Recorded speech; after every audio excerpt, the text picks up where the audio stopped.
지금부터 제2차 최고위원회의를 개의하겠습니다. 어제 하루에만 우한 폐렴 확진자가 무려 20여 분이나 폭증했습니다. 해외여행 확진자 접촉력이 없는 확진자 사례까지 속출했습니다. 지역사회 감염이라고 하는 위험한 상황이 현실화됐다고 하는 분석이 파다합니다. 문재인 대통령, 그 직전에 뭐라고 말했습니까? 머지않아서 종식될 것이다. 과도하게 불안해하지 말아라. 국무총리를 지냈던 분은 이제 잡혀가고 있다. 이런 말들을 했습니다. 책임지지도 못할 말들을 쏟아냈습니다. 대통령, 또 총리, 여당이 일제히 허황된 낙관론을 퍼뜨린 것입니다. 그런데 이게 도대체 뭡니까? 엄청난 속도로 확진자가 늘어나고 있습니다. 이 정권은 한치 앞도 내다보지 않고 근거도 없이 국민을 속인 거 아닙니까? 너무나 안이하고 느슨합니다. 문재인 대통령이 현 경제 상황을 비상시국으로 진단하면서 예상을 뛰어넘는 정책적 상상력을 발휘한 특단의 대책이 필요하다고 말했습니다. 상황 진단, 대책의 방향 모두 맞지 않습니다.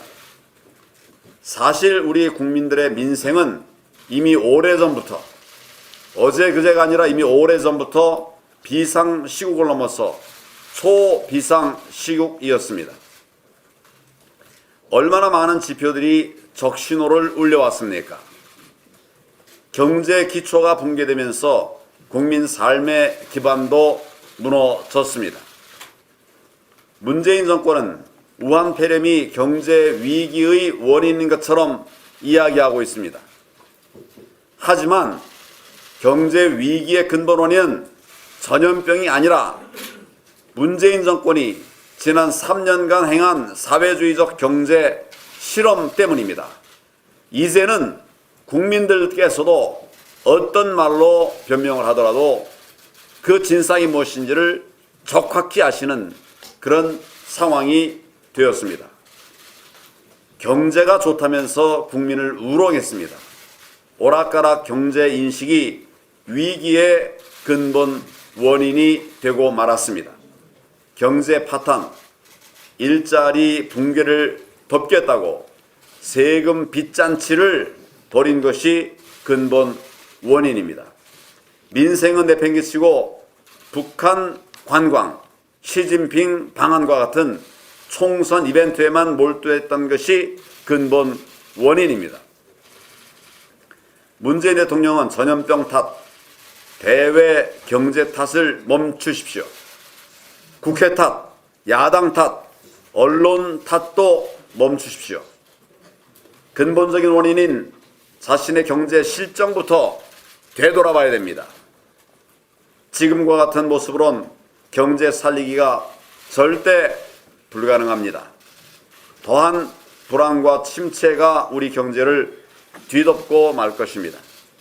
지금은 그 어느 때보다도 경제의 기본에 충실해야 합니다.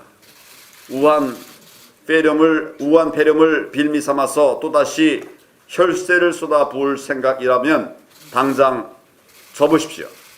그리고 이제는 미봉책 통하지 않는다는 사실을 국민 앞에 직시하십시오.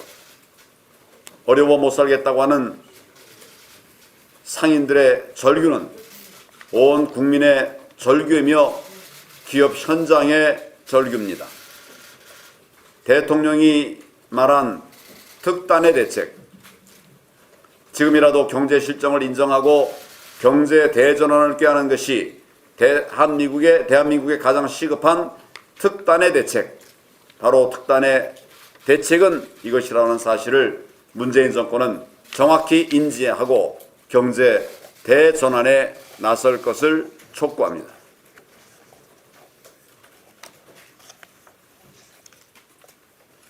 미래통합당 출발이 많은 국민들에게 기대와 설렘을 안겨주고 있습니다.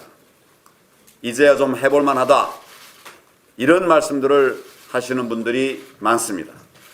지역에서 또 거리에서 만난 분들마다 격려해 주시고 계십니다. 불출마, 험지 출마 선언 등도 이어지고 있습니다.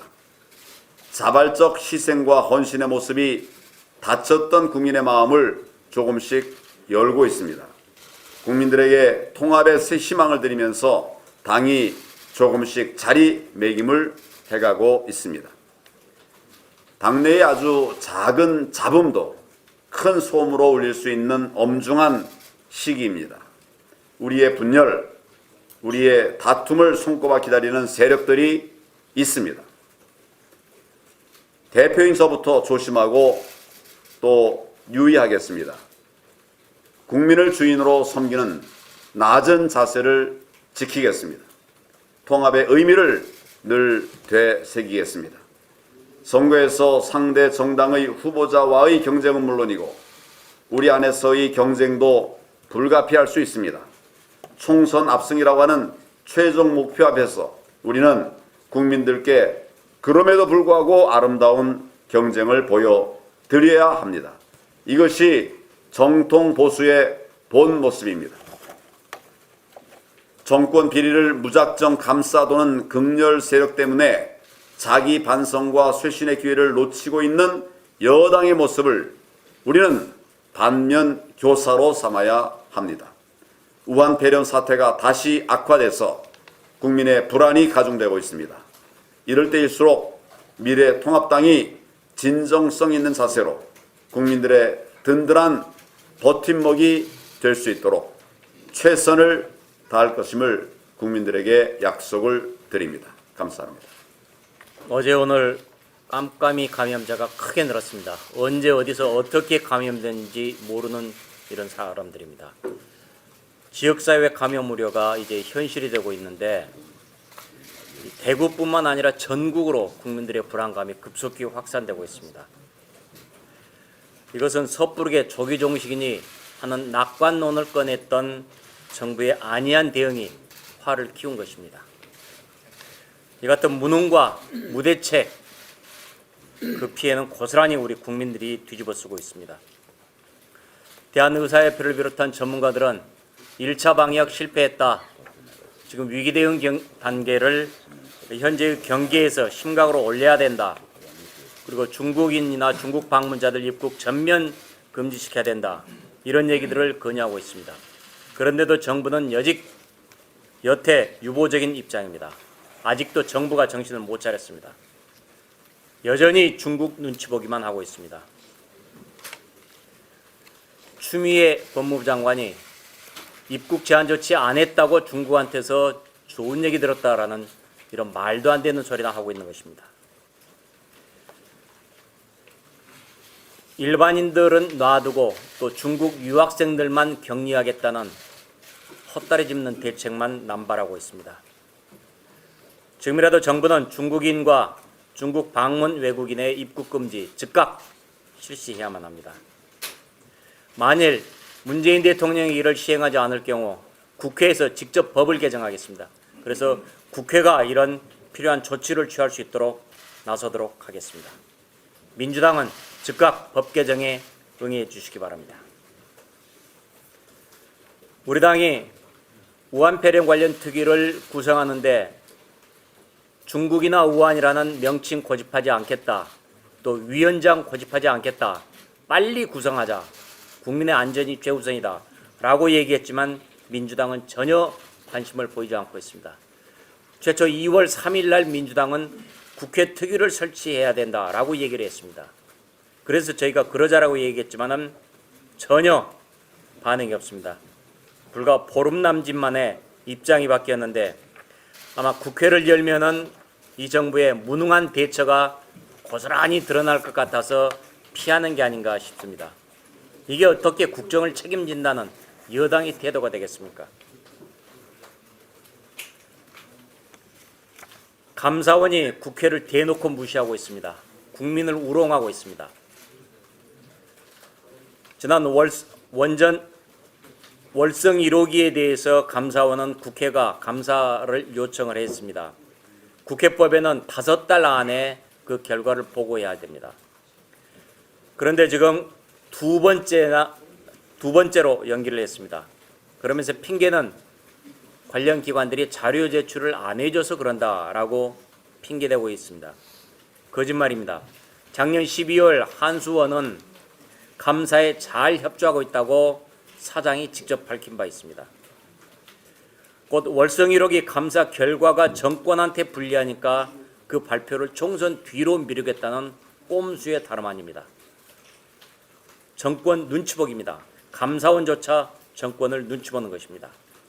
더욱이 이런 말을 한 날짜가 감사원장이 정세균 총리를 만난 다음 날 이런 입장을 발표했습니다. 이것이 법으로 독립성이 보장된 감사원이 할 일입니까? 감사원의 치욕스러운 행동입니다. 여러분 잘 아시다시피 산업부와 한수원이 공모를 해서 원전의 가동률 그리고 단가, 판매 단가 이런 것들을 조작했습니다. 그 조작했는데도 원전을 가동하는 게 이득이라는 결과가 나왔습니다. 그러니까 지금 감사 결과를 발표하지 못하고 선거 끝난 뒤에 하자라는 것입니다. 감사원 제발 정신 차리시기 바랍니다. 대통령과 청와대가 이제야 다급해졌습니다. 비상경제시국이라며 특단의 대책을 운운했는데 경제계가 요구한 것들을 거의 재계가 요구한 내용들 전부 수용하겠다고 밝혔지만은 이거는 특단이 아니라 보통 조치일 뿐이었습니다. 현장에서 가장 필요로 하는 탄력근로제 도입에 대해서는 아무 소리도 안 했습니다. 경사노위에서 합의된 법안이 국회에 있으니까 기다려봐라. 이 얘기만 지금 원론적인 얘기만 하고 있습니다. 그러면서 대책이라고 내놓은 게 나라 돈을 국민 세금을 왕창 풀겠다는 것입니다. 부처별로 필요한 액수 적어내라. 이렇게 지금 하고 있습니다. 세금으로 땜질하겠다는 이 정부의 무능한 대책 또다시 반복되고 있습니다. 특단의 대책이라면은 소득주도 성장 정책을 폐기한다. 경제 정책을 대전환한다. 이런 것들이 바로 특단의 대책일 것입니다. 정부의 제대로 된 대책을 촉구합니다. 네, 지금 미래통합당은 나라를 바로 세우는 일을 도모하고자 통합을 이루었습니다. 나라를 바로 세우는 이 대의에 힘을 모아 나가야 된다고 생각합니다. 다소 부족하더라도 서로 힘을 모아서 총선 승리를 위해 매진하는 미래통합당이 되겠습니다. 국민 여러분께서 함께 지켜봐 주시고 또 통합을 이룬 저희 미래통합당 역시 오로지 국민만 바라보고 뚜벅뚜벅 갈 수 있도록 최선의 노력을 다하겠습니다. 이상입니다.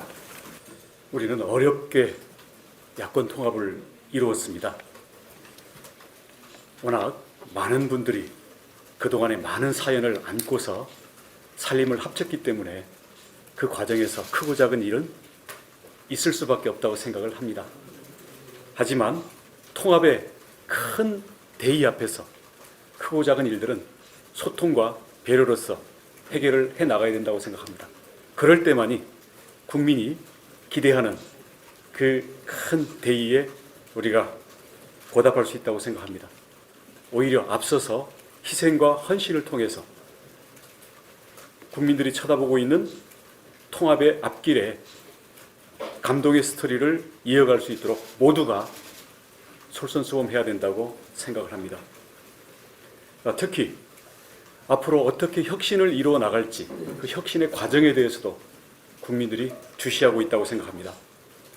나라를 위하고 미래를 열어갈 인재들을 대거 받아들이는 인적 쇄신 뿐만 아니라 메시지와 정책도 그동안의 고정된 틀에서 변화할 필요가 있다고 생각합니다. 자유롭고 정의로운 대한민국이라는 우리 공통 방향 내에서 미래 불안을 해결해 나갈 과감한 혁신과 또 그것을 뒷받침할 사회 안전망을 만들어 나가는데 우리가 대안으로서 열심히 일하는 모습을 보여야 된다고 생각합니다. 그런 과정에서 우리 당의 정책과 메시지와 관련된 예를 들어서 정책이라든가 우리 대변인단이라든가 이런 데에도 우리 통합의 취지를 살리고 혁신의 흐름을 더 강화시킬 수 있는 그러한 보완 조치들을 건의를 드리는 바입니다. 그리고 정책 한 가지만 이야기하겠습니다. 전기차 충전요금 인상 그리고 충전기에 대한 취득세 부과, 이것이 바로 최근 전기차에 대해서 정부와 최대 공기업이 하고 있는 정책들입니다. 말로는 전기차를 확대한다고 그러면서 실제 정책은 거꾸로 가고 있습니다. 아시다시피 미세먼지, 온실가스 감소에 대한 핵심적인 정책 수단이 전기차이고 미래 먹거리 산업인 모빌리티 혁신 플랫폼에 대한 글로벌 경쟁에서 우리가 앞서 나갈 수 있는 산업, 바로 전기차를 비롯한 친환경차입니다. 국내 시장을 키워야만 세계적인 경쟁력을 확보할 수 있다고 생각합니다. 그럼에도 불구하고 과감한 전기차 인센티브를 강화하기는커녕 한전의 적자를 이유로 1조 원이 넘는 그동안의 전기료 할인 혜택까지도 폐지하고 국민들에게 부담을 전가하겠다고 합니다. 거기에다가 탈원전은 과학적인 근거 제시와 사회적인 합의 과정이 없이 정권 초기에 이념적인 접근으로 전격적으로 실시되었고 자료 조작 의혹까지 있습니다.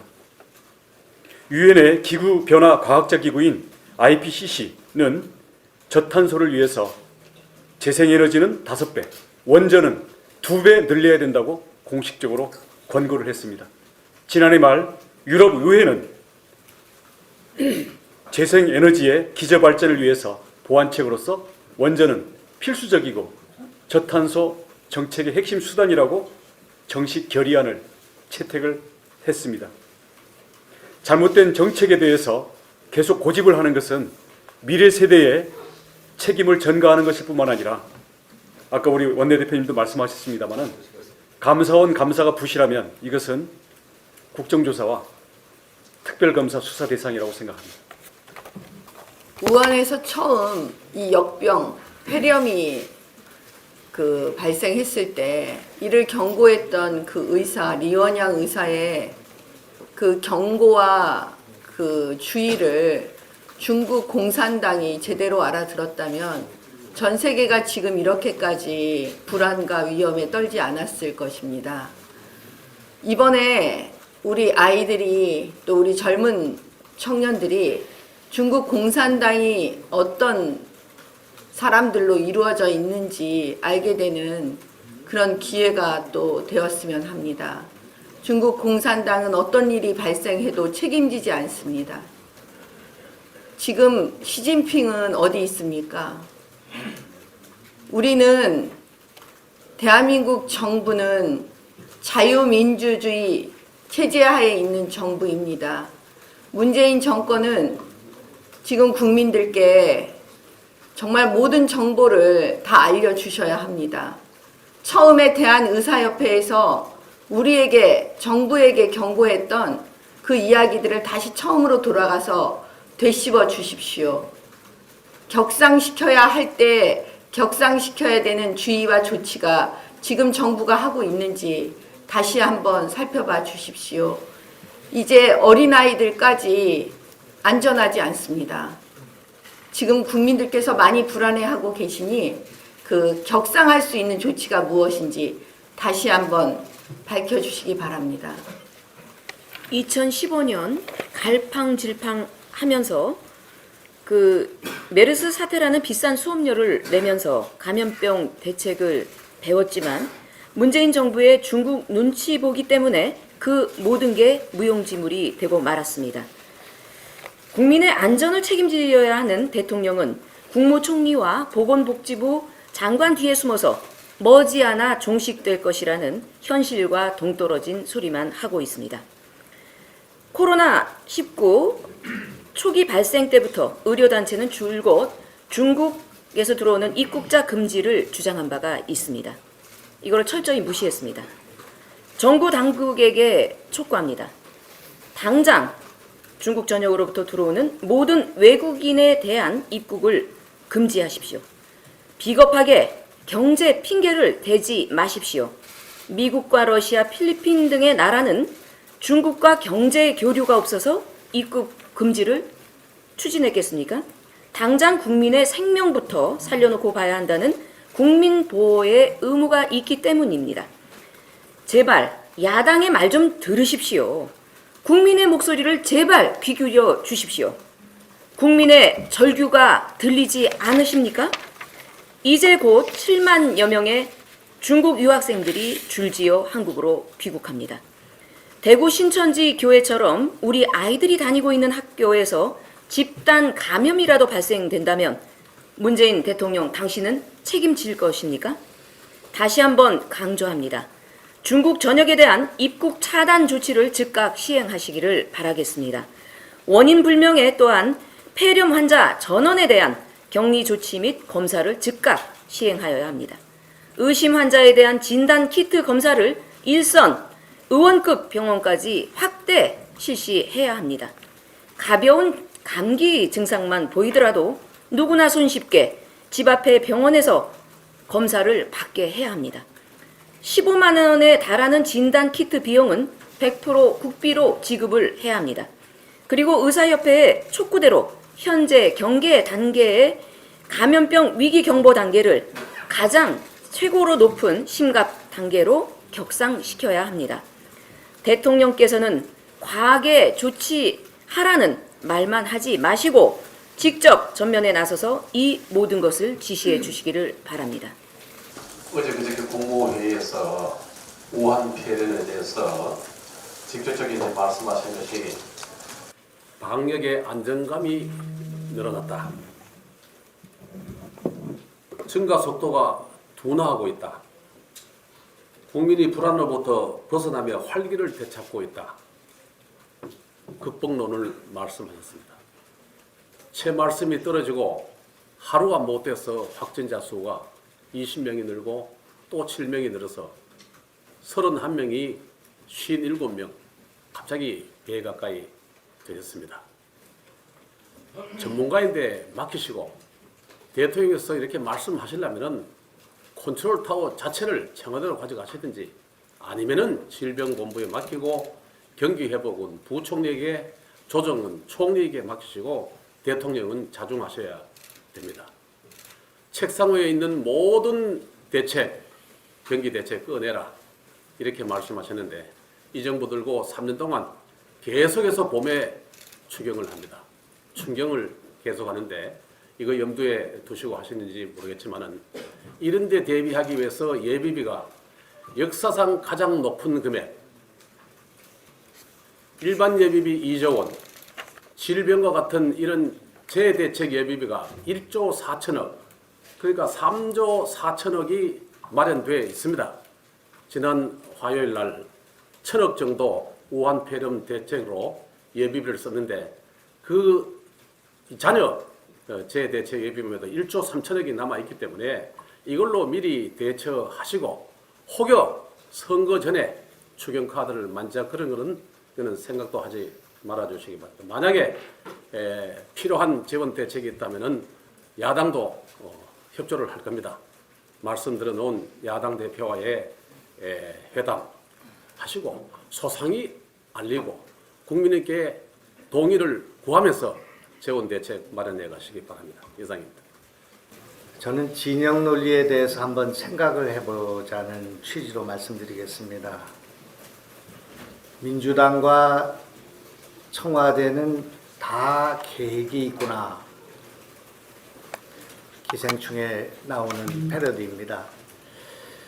진영 논리가 그들의 일관된 계획입니다.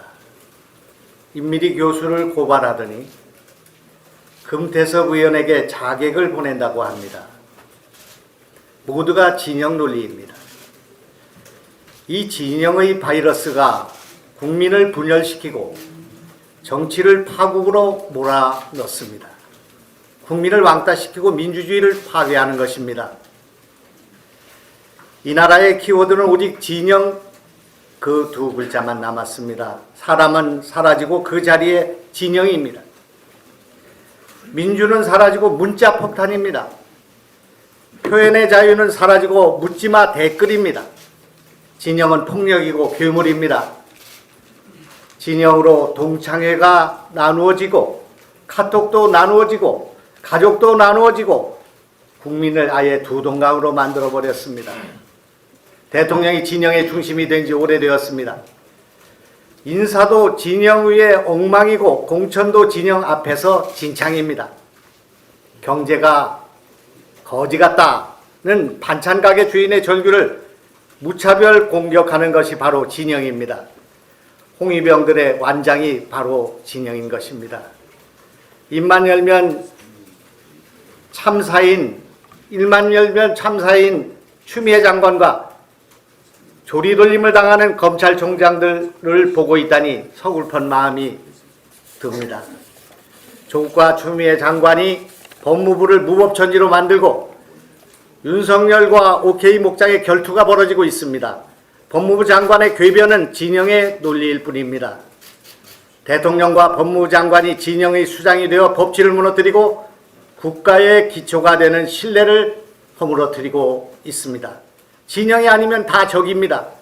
그런 점에서 정부와 청와대는 다 계획이 되어 있구나 그런 생각을 하게 됩니다. 대통령이 코로나19가 곧 진정된다고 말한 지 며칠 만에 확진자가 폭발적으로 증가하고 있습니다. 이제 누구의 말도 믿을 수가 없게 되었습니다. 그러나 우리 당은 이 문제만은 정쟁의 소지를 줄이는 것이 좋다고 생각합니다. 과학적으로 접근하고 의학적으로 대처하고 여야를 떠나 국민 모두가 힘을 모아야 합니다. 확진자들과 그 가족들, 그들을 치료하는 의료진과 관계 공무원을 위로하고 격려해야 하겠습니다. 메르스 사태보다 더 힘겨운 어려운 처지의 자영업자들과 기업들을 위해 정부는 대책을 신속히 마련해야 합니다. 하지만 우리 국민들은 위기마다 저력을 발휘한 것처럼 잘 극복해낼 수 있다고 생각합니다. 우리 국민들은 다 계획이 있습니다. 감사합니다. 진보 성향의 현직 부장판사인 김동진 판사가 헌법 질서를 수호할 의지와 능력이 없다며 대통령의 하야를 주장했습니다. 이제 합리적인 진보 세력도 현 정권이 진보가 아닌 실상은 퇴보 세력임을 인식하기 시작했다고 봅니다. 우리 미래통합당은 중도 보수의 연합을 넘어서 합리적인 진보 세력에게도 문호를 개방해야 한다고 보며 이를 통해 다가오는 총선에서 압도적인 승리를 이끌어낼 수 있다고 봅니다. 그리고 합리적인 진보 세력이 미래통합당을 지지할 수 있는 토양 마련을 위해서 다양한 논의가 필요하다고 봅니다. 이를 통해서 민주당만 빼고라는 총선 프레임을 이어갈 때 확실한 승리를 담보할 수 있을 것입니다. 감사합니다. 결국 민주당은 조국을 버리지 못하는가 봅니다. 이번 선거에서 조국을 안고 가겠다, 조국 수호 선거를 치르겠다는 입장이 점차 명확해지고 있습니다. 조국 백서 집필에 참여한 김남국 변호사가 민주당 금태섭 의원 지역구에 공천을 신청했습니다. 조국 장관 재직 당시 법무검찰개혁위원회에서 활동한 김영민 변호사를 또 전략 공천한다고 합니다. 민주당 스스로가 조국으로 받은 국민의 상처를 다시 건드리고 우리 사회의 공정을 또 훼손하고 전국을 둘로 쪼갠 그 가장 큰 갈등을 다시 불러일으키고 있는 것입니다. 조국 수호가 언론의 프레임이라는 사람, 조국이 검찰개혁의 상징이라 주장하는 후보, 민주당 극렬 지지층은 환호할지 몰라도 국민은 공감할 수 있을까요? 청년 후보 신인의 길을 왜 막느냐는 김남국 변호사의 항변이 참 딱해 보입니다. 검찰은 둘째치고 스스로 민주당 청년 후보라고 주장하고프면 청년들이 가장 분노한 주제인 조국 일가의 자녀 입시 특혜, 불공정성에 대한 입장부터 분명히 하시기 바랍니다. 공정, 정의, 시대정신에 역행한 생각 가진 사람을 정치권 세대교체 흐름의 당사자라 여길 국민은 없습니다. 예, 제가 언론에서 우리 당의 현실이라는 것이 지금 시점에서는 도로 새누리당만도 못한 상황이라고 말씀드린 바 있습니다. 제가 찬물을 확 끼얹고 냉수마찰하고 시작하자고 하는 이유는 통합만 하면 승리한다는 그런 통합 앵무새 논리에서 벗어나야 새누리당보다 훨씬 더 넓고 견고한 지지 기반을 확보해서 승리할 수 있기 때문입니다. 해야 할 일이 많고 하루에 하나씩 해도 시간이 부족합니다. 각자 종교가 있으시겠지만 다시 한번 선거에서는 헌신과 혁신이라는 두 개의 신을 강조하겠습니다. 중도와 보수를 포괄해 진정한 야당의 지도자들이라면은 헌신의 예외가 없음을 받아들여 주십시오. 당대표급 인사나 대선 주자들은 남김없이 영남 불출마 또는 수도권 험지 출마를 통해 헌신의 가치를 계속 살려주십시오. 황교안 대표님과 유승민 의원 그리고 김세연, 김영우 의원님 등을 포함한 훌륭한 지도자들의 용단의 진정성이 국민에게 닿기도 전에 양지를 향한 이전 투구가 부각되어서는 안 됩니다.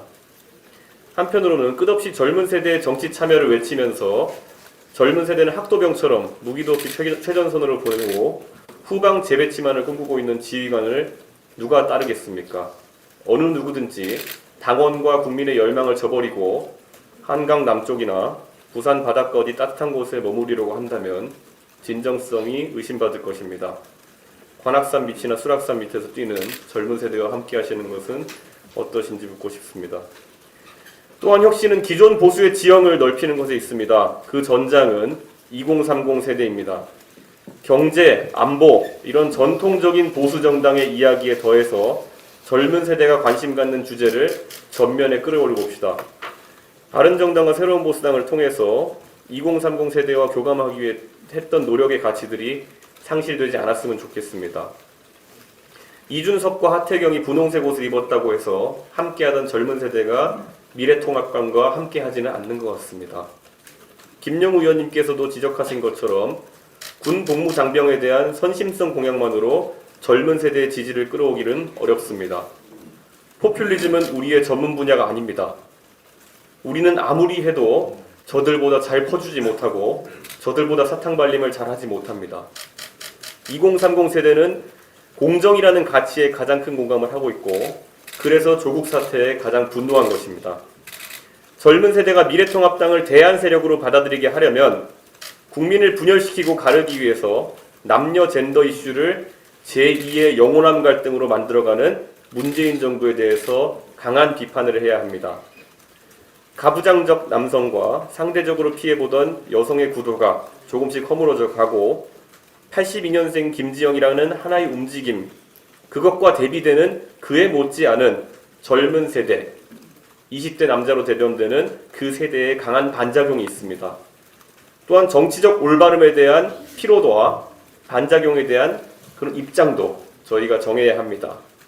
이것이 바로 어쩌면 미래통합당이 추구하는 국제적인 조류와 맞는 젊은 보수 우파 정당들의 조류와 맞춰가는 것이 아닐까 이렇게 생각합니다.